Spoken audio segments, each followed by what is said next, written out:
हरे कृष्ण भक्त राधे राधे प्रेम से बोलिए जय माता जी। आइए भक्तों, सुनते हैं चौथी माता की व्रत कथा।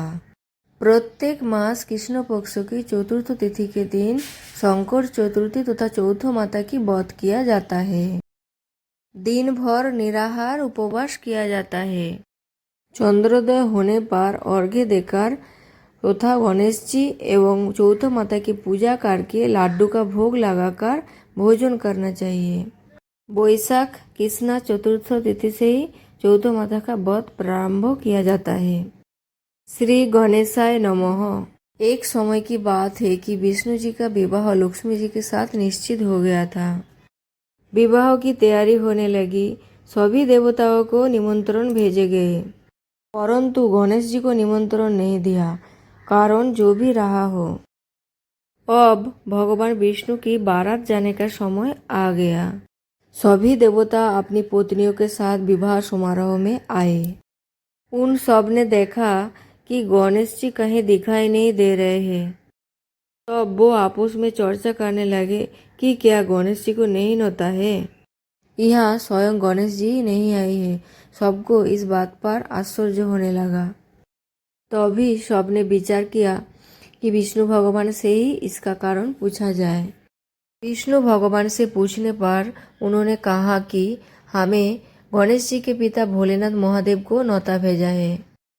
यदि गणेश जी अपने पिता के साथ आना चाहते थे तो आ जाते, अलग से न्योता देने की कोई आवश्यकता भी नहीं थी।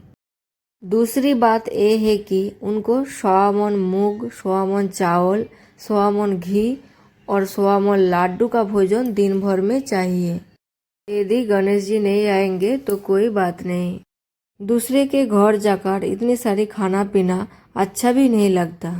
इतनी वार्ता कर ही रहे थे कि किसी एक ने सुझाव दिया, यदि गणेश जी आ भी जाए तो उनको दारपाल बनाकर बैठा देंगे कि आप घर की याद रखना।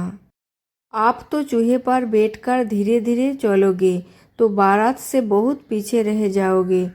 ये सुझाव भी सबको पसंद आ गया तो विष्णु भगवान ने भी अपनी सहमति दे दी। होना क्या था कि इतने में गणेश जी वहां आ पहुंचे और उन्हें समझा बुझाकर घर की रखवाली करने बिठा दिया। बारात चल दी। तब नारद जी ने देखा कि गणेश जी तो दरवाजे पर ही बैठी हुई है। तो वो गणेश जी के पास गए और रुकने का कारण पूछा। गणेश जी कहने लगे कि विष्णु भगवान ने मेरा बहुत अपमान किया है। नारद जी ने कहा कि आप अपनी मूषक सेना को आगे भेज दो तो वो रास्ता खुद दिखा देगी, जिससे उनके वाहन धरती में धंस जाएंगे। तो अब आपको सम्मान पूर्वक बुलाना पड़ेगा। अब तो गणेश जी ने अपनी मूषक सेना जल्दी से आगे भेज दी और सेना ने जमीन पुली कर दी। जब बारात वहां से निकली तो रथों के पहिए धरती में धंस गए। लाख कोशिश करे परंतु पहिए नहीं निकले। सभी ने अपने अपने उपाय किए परंतु पहिए तो नहीं निकले, बल्कि जगह जगह से टूट गए। किसी की समझ में नहीं आ रहा था कि अब क्या किया जाए। तब तो नारद जी ने कहा, आप लोगों ने गणेश जी का अपमान करके अच्छा नहीं किया। यदि उन्हें मनाकर लाया जाए तो आपका कार्य सिद्ध हो सकता है और ये संकट टल सकता है। शंकर भगवान ने अपने दूत नदी को भेजा और वो गणेश जी को लेकर आए। गणेश जी का आदर सम्मान के साथ पूजन किया। तब कहीं रथ के पहिए निकले। अब रथ को पहिए निकले को गई परंतु वो टूट फूट गई तो उन्हें सुधारे कौन।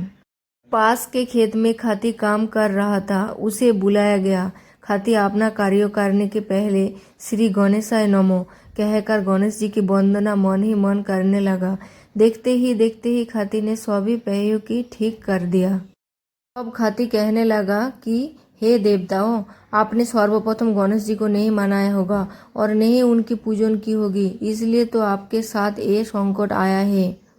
हम तो मूर्ख अज्ञानी है, फिर भी पहले गणेश जी को पूजते हैं, उनका ध्यान करते हैं। आप लोग तो देवतागण हैं, फिर भी आप गणेश जी को कैसे भूल गए। आप सब लोग भगवान श्री गणेश जी को जय बोलकर जाए तो आपके सब काम बन जाएंगे और कोई संकट भी नहीं आएगा। ऐसा कहते हुए बारात वहां से चल दी और विष्णु भगवान का लक्ष्मी जी के साथ विवाह संपूर्ण करा के सभी सकुशल घर लौट आए। हे गणेश जी महाराज, आपने विष्णु को जैसा कारोज सारियो ऐसा कारोज सबको सिद्धि करजो। बोलो गजानन भगवान की जय। आज की इस कथा आप लोग को कैसी लगी कमेंट में ज़रूर बताइए और कमेंट में जय माता जी लिखिए। फिर से मिलेंगे ऐसे ही भक्ति वीडियो के साथ। जय श्री कृष्ण, राधे राधे।